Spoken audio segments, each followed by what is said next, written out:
Sorry. C'est le potentiel pour la revue de l'épisode 4 de Sakamoto Days. Un épisode hard-boiled, comme on aime le dire. Et franchement, ça commence à être sympa. Ça commence à être sympa. Genre, je commence à beaucoup plus enjoy vraiment ce qui se passe. Et les scènes d'action dans cet animé-là, franchement, pour le moment, en tout cas, j'adore. Je kiffe. Je sais pas pour vous, mais moi, vous pouvez me le dire en commentaire. Mais moi, j'adore, je kiffe. Donc on va revenir vite fait sur l'épisode où justement ils ont réussi à attraper le mec qu'ils avaient eu dans l'épisode précédent. Donc ils l'ont attaché, ils ont essayé en fait de lui tirer les verres du nez. Donc du coup là en fait on a compris que c'est une société autre en fait qui l'a engagé et que lui en fait c'est juste un assassin à temps partiel. Du coup lui en fait lui il est juste là parce qu'on lui a envoyé un contrat, mais sinon en vrai je pense qu'il n'a pas grand chose à foutre. Je sais pas trop de la prime en tout cas de ce que j'ai compris, mais c'était pas trop clair, mais en tout cas le mec j'ai l'impression en fait qu'il n'a pas vraiment lui il a juste été payé pour ça, il a voulu faire le travail puis finalement ça n'a pas marché, tranquille quoi. Puis bien sûr en fait le fait qu'il y ait les mecs et tout qui eux ont été gentils avec lui. Quand je parle des mecs, je parle de Sakamoto, Shin et compagnie qui étaient gentils avec lui justement et qui n'ont pas voulu le tuer, donc ça l'a un peu surpris. Et de l'autre côté, il s'est fait rattraper par deux autres personnes, deux autres assassins qui eux quand même ont l'air chauds. Mais avant de revenir sur ces deux assassins là, on a déjà introduit pour la première fois la notion de l'ordre. L'ordre des assassins. Et ça va être très intéressant. J'en gardé ça en tête parce que l'ordre va jouer un rôle important dans la suite de l'histoire. L'ordre dont a fait partie Sakamoto, vraiment, faut faire attention parce que là, ça va être très intéressant. Donc là, nous prenons les deux assassins, le mec Hardboiled et puis la fille qui l'accompagne là. Il me rappelle un peu le duo justement Hardboiled dans Gintama. Pour ceux qui connaissent Jose Nigata, je pense qu'il s'appelle comme ça, un truc du genre. Mais donc on les présente comme ça, les mecs et tout sont vraiment genre ultra stylés. Apparemment ils sont beaucoup plus forts que ceux qu'on avait jusque là. Et le mec apparemment il a un antécédent avec Sakamoto. Il a un peu niais sur les bords, mais quand même il a un style un peu côté badass et tout, tu vois. Et il a apparemment un antécédent avec Sakamoto.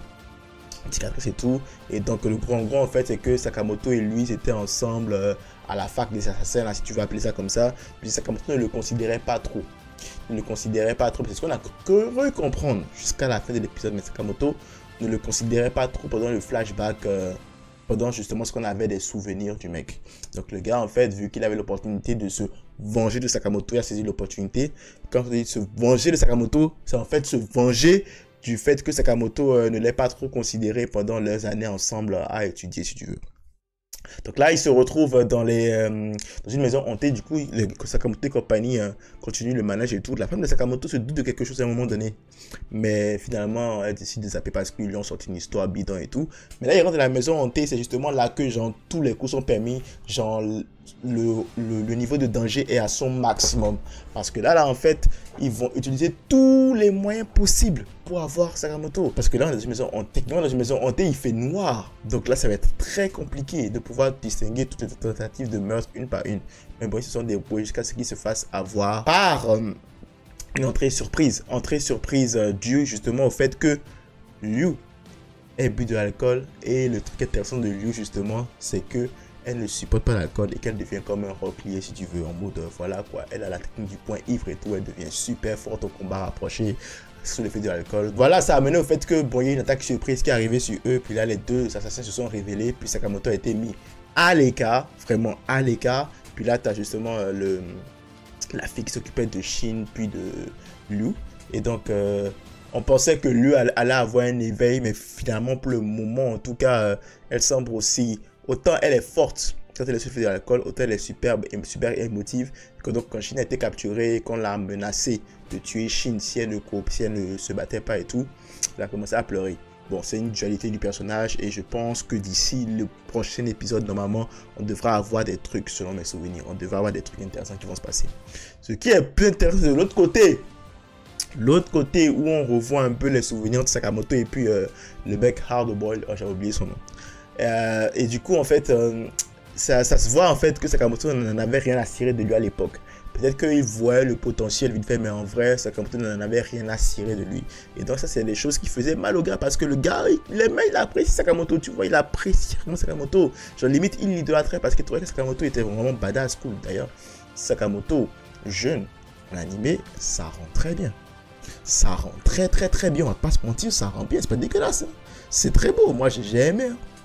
Et donc là, tu vois, donc ça commence à se taper, et là, tu vois que le mec Hardboiled, en fait, il a libéré toute sa frustration qu'il a accumulée pendant toutes ces années-là sur Sakamoto. Et du coup, là, tu vois qu'en fait, ouais, le gars, il maîtrise le combat. Il domine Sakamoto de long en large avec ses billes là. Il explose. Jusqu'à ce qu'il y ait un écran de fumée qui apparaisse après qu'il ait genre propulsé Sakamoto au loin. Et là, Sakamoto commence par lui aussi citer la composition, en fait, de ces billes explosives là. Ça veut dire qu'en fait, Sakamoto faisait attention d'une certaine manière au mec, en gros.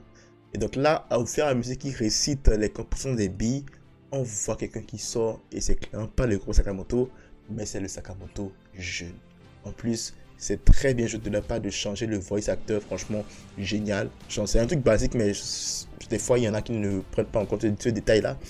Mais le fait d'avoir changé le voice acteur donne une aura plus 1000 au personnage. Et là, il sort comme ça. Franchement, la mise en scène, moi, j'ai adoré. J'ai vraiment adoré la mise en scène. Genre, le mec qui sort, et il dit, bon, maintenant, je peux aller full, all out. Ah, là, j'étais trop content. Ah, j'ai dit, ouais, là, pour moi, ils l'ont réussi. Franchement, ils ont réussi cette scène-là. Moi, je me dis, premier gros test, pour moi, ça passe. Je sais pas ce que vous en pensez dans les commentaires, mais dites-le moi. Mais pour moi, premier gros test, ça passe. Ça passe. Et franchement, je dis, ça, c'est de bon augure. C'est de bon augure parce que ça veut dire que le prochain épisode en thème d'action, on sera gâté. Moi, perso, j'ai aimé l'action.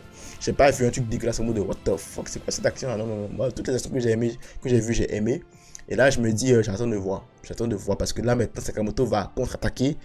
Et là, maintenant, sera le véritable test de l'anime pour voir un peu ce qu'il a dans le ventre. Et moi, je suis confiant. Je suis confiant qu'il va nous donner un truc incroyable, qu'il va nous donner un truc de bien. Et quoi dire d'autre? J'ai hâte.